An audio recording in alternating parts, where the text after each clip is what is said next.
Saudara, persiapan akhir jelang kualifikasi FIBA Asia, Timnas Basket Putra Indonesia U16 gelar simulasi turnamen dengan rangkaian uji coba beruntun.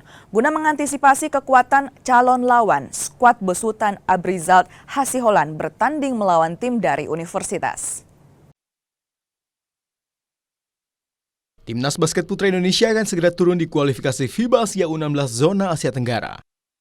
Indonesia akan bersaing dengan Singapura, Malaysia, Thailand, Vietnam, dan tuan rumah Filipina pada turnamen yang dihelat 24 hingga 30 Mei. Memasuki fase persiapan akhir, skuad besutan Abrizal Hasiholan memantapkan tim dengan rangkaian uji coba.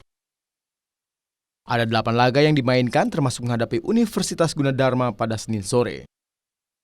Tim asal universitas dipilih sebagai lawan tanding guna mengasah mental sekaligus percaya diri pemain. Pasalnya, calon lawan yang dihadapi diyakini memiliki kualitas dan postur yang berpotensi menyulitkan langkah Benjamin Pitt, Hernusi, dan kolega.